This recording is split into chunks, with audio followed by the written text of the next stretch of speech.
তো আমাদের আরেকটা ভুল আমি বলবো, সেটা হচ্ছে এই রাজনৈতিক দলগুলোকে বিশ্বাস করা।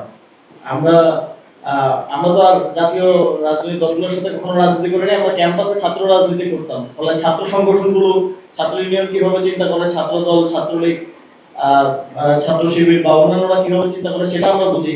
কিন্তু জাতীয় রাজনীতিতে যখন আসলাম, এই যে আমাদের বাবার বয়সী, দাদার বয়সী লোকরাও যে মুখে এক কথা বলে পরের দিন প্রতারণা করতে পারে, এটা আমরা প্রথমে আসলে বুঝে উঠতে পারিনি। ফলে তাদের অনেক কিছুতেই হয়তো ভরসা রাখতে গিয়ে পরে আমরা, এটা আমাদের জন্য একটা শিক্ষা।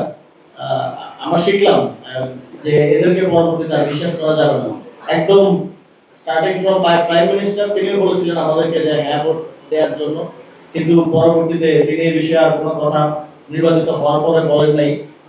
তার পক্ষ থেকে তার মুখপাত্ররা বলছেন যে আমরা নির্বাচনের জন্য আমাদেরকে এই প্রতারণার আশ্রয় নিতে হয়েছিল। তো এটা আমাদের একটা জাতিগত শিক্ষা। একটা হচ্ছে আমার জন্য শিক্ষা, আমাদের জন্য শিক্ষা, আবার সবার জন্য, যে কাকে পরবর্তীতে বিশ্বাস করতে হবে, কাকে বিশ্বাস করা যাবে না, কারা কথা দিয়ে রাখছে কি রাখছে না। আমাদের যতটুকু সক্ষমতা আছে সেই সক্ষমতা দিয়েই আমরা গণভোটের রায় বাস্তবায়নের জন্য লড়াই করে যাচ্ছি। লড়াই করতে গিয়ে আমরা শেখ হাসিনাকে তাড়াতে গিয়েও হামলার শিকার হয়েছি, মামলার শিকার হয়েছি, জেলে ছিলাম। আবার এখন নতুন করে মামলার শিকার হচ্ছি।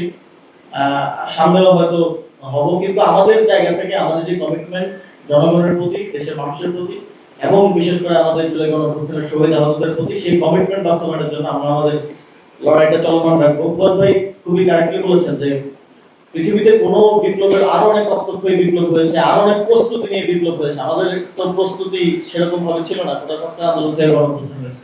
কিন্তু তাদের কিন্তু ওই বিপ্লবের পরে যে তারা একটা আইডিয়াল সিচুয়েশনে পৌঁছে গেছে, তারা যেইভাবে আকাঙ্ক্ষা করেছিল সেখানে পৌঁছে গেছে এবং সেভাবেই চলছে এরকম কিন্তু না। ওই লড়াই কিন্তু চলমান আছে এবং নতুন নতুন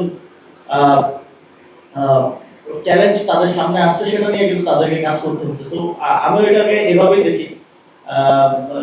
একটা কথা আছে না, যুদ্ধই জীবন, যুদ্ধই সার্বজনীন। আমাদের জন্য এই লড়াইটা সার্বজনীন। কখনোই আমরা এই ইহো জীবনে একদম আইডিয়াল সিচুয়েশনে পৌঁছে যাব, এটা কোনো পৃথিবীতে কোনো দেশে এটা নজির নেই। তবে ডেভেলপমেন্ট আরো বেশি হতে পারতো। আমরা দেখলাম যে অন্তর্বর্তীকালীন সরকার যে সংস্কারগুলো অধ্যাদেশ দিয়ে করা সম্ভব ছিল, যেগুলো করেছে সেগুলো নির্বাচনের পরে বিএনপি আন্ডান করে দিল। আমাদের অনেকগুলো রাষ্ট্রীয় প্রতিষ্ঠানের সংস্কারের জন্য দুদক, নির্বাচন কমিশন সহ আরো অনেকগুলো মানবাধিকার কমিশন করার কথা ছিল, এবং বিচার বিভাগের স্বাধীনতার জন্য অধ্যাদেশ করা হয়েছিল, বাস্তবায়ন করা হয়েছিল, পৃথক সচিবালয় করা হয়েছিল। তো এগুলোকে আবার আন্ডান করে পেছন দিকে বিএনপি সরকার হাঁটা শুরু করলো। তো আমাদের যেটা বলছিলাম যে এই লড়াইটা হয়তো আমাদের আরো কন্টিনিউ করে যেতে হবে। তবে আমাদের জায়গা থেকে একটা প্রতিজ্ঞা আমরা দিতে পারি যে আমরা চেষ্টাটা করে যাব। হয়তো এর জন্য আমরা হামলার শিকার হবো, মামলার শিকার হবো। ইতিমধ্যে আপনারা দেখছেন সারা দেশে কি হচ্ছে। কথা বলার জন্য আমাদের উপরে হামলা করা হচ্ছে। আমাদের সাথে আমাদের ছাত্রশক্তির একটা ছেলে, মাত্র 17 বছর বয়সী একটা ছেলে, তার এই বয়সে তার একটা চোখ চিরতরে তাকে হারাতে হয়েছে। আরেকটা চোখও সে ঠিকভাবে দেখতে পাচ্ছে না। তো আমরা আবার খুব দ্রুত সময়ের মধ্যেই ওই অত্যাচার নিপীড়নের পাটাতলে হয়তো চলে আসলাম, কিন্তু আমরা এই লড়াইটা চালিয়ে যাব।